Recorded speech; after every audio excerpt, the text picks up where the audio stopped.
Hey guys, Bartell's Bookshelf here. Again, I'm sorry. I know it's been a while. It's just tough to find the motivation to make videos these days. I don't know. You know how it is sometimes. I'm here to talk about some of the things that I finished lately and then to just sort of blabber about what I'm currently reading or some of my future plans or whatever. Obviously, we're in the middle of September, so we're getting into spooky season.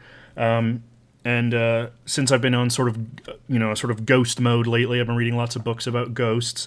I ended up reading two books entitled Ghostland, coincidentally. They don't have anything to do with each other, but one is about haunted places in America. This is this one, Ghostland, An American History and Haunted Places by Colin Dickey. And the second is Ghostland by Edward Parnell, which is about haunted places in England. A little more than that, but I'll get into it as I talk about it. I don't have my copy of the British Ghostland because it was a interlibrary loan, so I had to return it, but I'll put a picture up so you can see what it looks like. But let's start with the first Ghostland by Colin Dickey. As I said, I've just been in ghost mode lately. You know, it's spooky season. I love ghosts. I love haunted stuff. I read that Will Storr book that was really disappointing, so I wanted to read other things that were a little bit more intellectually nourishing and more intellectually honest. I remembered I had this because I just found it at half price one day, and I'm always buying random things like that. So this, as it says, this is basically sort of an offbeat history book that explores kind of different areas of America through their haunted locations and the stories that come with them. It goes all over the U.S., and it's broken up into several sections, kind of about different areas. So there's like a section about nightclubs and hotels and stuff like that. There's a section about haunted cities. There's a section about haunted houses. There's even sections on like haunted businesses and things like that. And the main sort of aim of the book is to, as it kind of implies, explore American history through these places and their stories and kind of what those stories say about broader American culture. It also talks about famous ghost stories associated with these places and whether there's any actual historical credence to any of them, which I thought was really interesting. Honestly, I finished this like a few weeks ago, so I don't remember all the details, but after the Will Storr book, it was a real breath of fresh air. I really enjoyed it. I really liked the stories of a lot of the places that he talked about, and one of the things that I thought was interesting was that he uses these stories to talk a lot about sort of how we tell our own history and stuff like that. So one of the things that I thought was interesting was that he tells, various ghost stories about like escaped slaves or like octoroons in New Orleans or that kind of thing. And through that kind of examines our own relationship with race and, racial injustice and stuff like that, and how a lot of these stories both kind of reveal and obfuscate the racial injustice that happens in our country. He talks about New Orleans as a whole, and in particular talks about certain things like the LaLaurie Mansion and all of the crazy stories that were told about her and the tortures that she visited on her slaves, most of which was very heavily exaggerated. Not that she didn't, torture her slaves, but the extent and the amount of things that were done was very heavily exaggerated and became kind of part of the cultural landscape. And he talks about how it kind of the way that story is told, it almost kind of reduces the actual horrors of slavery by kind of turning it into sort of a trumped up sort of haunted house, and also kind of making it into an individualized incident. It was this one crazy person who did all these horrible things, as opposed to this whole system of, racist slavery and all kinds of things. It's not all, politically charged like that, but it was an interesting sort of wrinkle that you don't normally see in these kinds of books. But he also talks about just generally interesting real life, sort of haunted places. He talks about the house that inspired Nathaniel Hawthorne's The House of the Seven Gables. He talks about the city of Detroit and the stories of the Nain Rouge sort of creature and how that became this whole sort of cultural thing. He even talks about a story that I didn't know about a haunted Toys R Us that was said to have been inhabited by like this old farmer who didn't realize he was dead. He also talks about the Winchester Mystery House, which I found really interesting because I just visited there a while ago, and I didn't actually know a lot of the real sort of... I knew the basics, the stuff they tell you on the tour, but I didn't realize how much of the ghost stuff was like trumped up by the people who started running the tours after Sarah Winchester's death. And there's even quotes from some of the former tour guides who talk about how much they disliked having to play up sort of the supernatural aspect and the sort of occult aspect of her life. He even references a biographer of Sarah Winchester, whose book I want to check out now so I can learn more about the real history. So that was really interesting. He talks about like the Cecil Hotel in Los Angeles and the Elisa Lam case and some of the other sort of bad things and murders that happen there, and uses that to kind of talk more broadly about sort of architecture in LA. And there's a lot of stuff in that I thought was really interesting, how LA is kind of this mishmash of different architectural styles and buildings, the old and the new, kind of side by side. So yeah, there's a lot of really interesting bits in this book that I enjoyed. My only real criticism of the book is I think it's a little bit slight. I mean, he tries to kind of pump it up by putting some of the sort of political subtext and cultural subtext into things, and it's written very beautifully. I loved the sort of gothic poetic language, but it really does kind of feel like sort of a trumped up kind of listicle almost. A bunch of short chapters, kind of going over some interesting haunted places and kind of saying some intriguing things about them, but it doesn't really like sort of go beyond that, sort of like, oh, that's interesting. And although it does get to the heart of a lot of interesting cultural sort of hang-ups that we have in the stories that we tell, I don't know if I agree 100% with his theses, or at least I don't agree that it's necessarily 100% that. But it was a really interesting book, and I enjoyed it. I think if you're interested in sort of weird history and sort of nonfiction and urban legends and that kind of thing, I would give it a read. At the very least, it gives you a lot of interesting stories and places that you can look up. Certainly has for me. So yeah, that was I enjoyed that. That was fun. And then the second book that I read, the second Ghostland, was written by Edward Parnell, published in 2019. This is sort of a haunted history of England, but it's a little bit more robust, I would say, than the first Ghostland. This one was really interesting. I really, really liked this.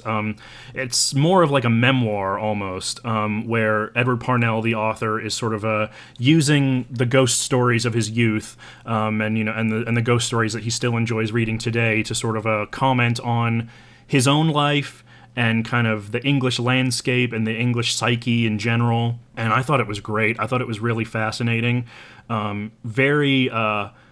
Much more experimental than the first book in terms of its structure. It's very freewheeling. He kind of leaps from topic to topic. There's no real like through line, but I thought that worked really well. It kind of has that evocation of like a memory or sort of a half-remembered story, which fits with the whole sort of ghostly atmosphere. And when you learn about some of the things that he went through in his life that sort of led to him going down this path and re-examining all these old stories and looking back through his memories and things, I mean, it's awful. Like some really awful stuff happened to this guy where to the point where, like, if you had read that in a book or seen that in a movie, you'd be like, "Oh, come on! Like that's going to like you're just piling it on now, like that's so unrealistic." But no, this really happened, and it was just very, very interesting. It's doing a lot of different things, which I really enjoyed. It's partially a memoir, of just his life. It's partially a book of sort of literary criticism, and he explores the English ghost story form, the supernatural story form, and some of the famous authors in that milieu, like M.R. James, Manly Wade Wellman, even people like L.P. Hartley, who wrote The Go-Between and stuff like that. L.M. Boston, who wrote The Children of Green Knowe. It's not all necessarily ghost stories either. A lot of it is just kind of that sort of mythical English sort of gothic / fantastical sort of storytelling. Like there's a whole chapter on Alan Garner, for example. And then on top of that, it's also kind of a travelogue as he travels throughout the UK and explores all of these various locations that these people lived in and wrote about, the things that inspired them, and weaves that in with his own experiences traveling through the country as a young man and reapplying that to him traveling through them again as an older man and, looking back on his life.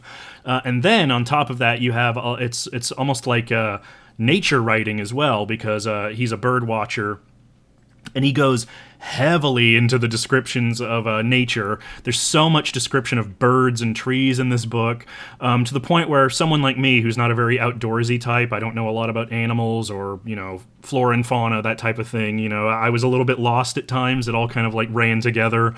So that was a little hard for me to get a grasp on, and there's not a lot of pictures in the book, so it was a little hard for me to like picture certain things. But if I wanted to know what something looked like, I could just Google it. And it didn't take away from the story for me. I think it fit with the whole emphasis on nature that he was talking about, that he's sort of going into, and how a lot of British authors, English authors use the nature around them, the sort of the pagan woods and things like that to kind of influence their writing. The wetlands, all that stuff. The fen. He grew up in the fens near Lincolnshire, and he talks about that. It was just really, really intriguing and really moving, and a fascinating piece of literary history. In fact, I came away. I mean, I knew about a lot of these authors previously, but a lot of the ones that he talked about, like L.M. Boston, I had never really known a lot about or heard of, and it just gave me all these new writers to look forward to and look into. So yeah, that was a really, really interesting book. It's not exactly what I thought it was going to be, as I said, with kind of the emphasis on sort of nature and travelogue and memoir. I thought it was going to be more of a straightforward sort of literary critique, or sort of exploring the history of the English ghost story or the British ghost story. But it's really a little bit more, it's a little bit deeper than that. It's a little bit more unusual and experimental. He even talks a lot about experimental writers, not necessarily strictly ghost story writers. I mentioned Alan Garner, but he also talks about W.G. Sebald, who is a German expatriate to England and who wrote a lot about traveling the English countryside and stuff. In fact, he actually goes to visit a museum and sort of an area of England that Sebald wrote about to kind of compare and contrast it with the actual writing, which is really interesting. So it's this big, kind of sprawling, almost epic, that as this guy sort of looks through his life through the lens of English literature, of English supernatural literature and nature writing and things, and his own life. And it was very interesting, and I really, really liked it. I liked it a lot more than the first Ghostland, actually. I mean, I enjoyed the first Ghostland, but this book was like, wow, this is really, really good. I kind of wish I could have hung on to it so I could, show you some of the pictures and talk about in more detail about some of the things that he talks about. But it's a great book. If you're really interested in this kind of stuff, I would definitely recommend it. I think it won a bunch of awards in England when it came out. And I know he's also written a few ghost stories himself, so I really look forward to checking them out. Reading all that stuff, I'm just further into ghost mode, and now that it's spooky season, I'm actually getting into reading some spooky stuff. The first thing is this Oxford Book of English Ghost Stories. I just ran across this at Half Price Books, and I was looking up like some articles on good sort of ghost story or supernatural story compilations, anthologies, and this one came highly recommended. These are all very old-fashioned.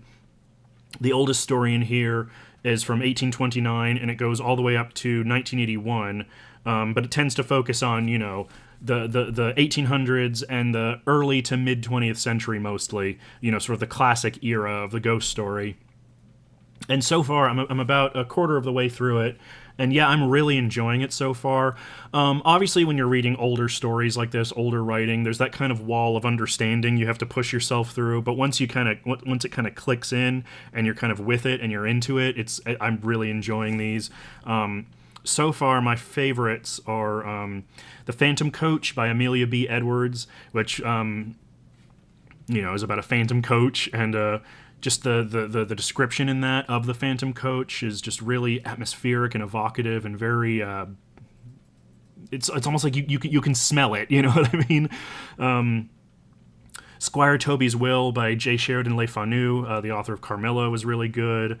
The Shadow in the Corner by Mary Elizabeth Braddon. The Upper Berth was the one that I just finished by F. Marion Crawford, which was really good. That's sort of about this like masculine English guy who goes on a transatlantic voyage on a ship that has a haunted upper bed, upper berth. And it was this ghost of a man who went mad and jumped off of the ship and drowned. And the way that he describes the wetness and the mildewiness of the drowned ghost was really, really atmospheric. So yeah, some good stuff in here, and I look forward to continuing more with this. There's a lot of like stuff you would imagine, you wouldn't be surprised by. There's Bram Stoker, Henry James, W.W. Jacobs, M.R. James, Algernon Blackwood, Oliver Onions. So I'm really, really excited to dig more into this and talk more about it as I read through. And then, just so I could have something a little bit less complex, but still kind of in that spooky English Gothic mode, I was inspired by Ghostland, and I checked out The Children of Green Knowe by L.M. Boston from the library. This is a series of children's books that were originally published in the 50s, all the way up to the 70s, I believe. And I checked out all of them from the library, because the library had all of them, and they're very short. They're about 150 to 180 pages each. They're written for kids, so they're not as complex as these other things I've been reading, but still very, very good. I'm about a third of the way through the first book, and I'm really, really enjoying this. I'll talk more about it once I finish and stuff, but yeah, it's basically about this kid named Toseland, or Tolly, as he's known, and he ends up going to stay with his great-grandmother, Mrs. Old Knowe, in this big manor house called Green Knowe that's surrounded by marshland, wetlands and stuff, and it's just it's exactly what I want for the Halloween season, for spooky season, for autumn. It just has that lovely, lyrical, erudite English sort of gothicness to it, just super atmospheric, beautiful writing. It's just very pleasant. I don't know. But yeah, I'll talk more about that as I get through it. So yeah, that's kind of what I've been up to, what I've been reading lately. Again, sorry I've taken so long. It's just I've been in a bit of a depressive funk lately, and so it's been hard to find the motivation to make things, and I've just been tired and just zero energy. But, I'm going to try and get back into things. I really will. But until then, I hope you guys enjoyed. What are you guys reading for spooky season? Have you read any of these authors or these series before? Anything, talk to me. I love this stuff, so yeah. And, like, comment, and subscribe, and do all that stuff that YouTube likes. But until then, I'll see you guys next time. Bye.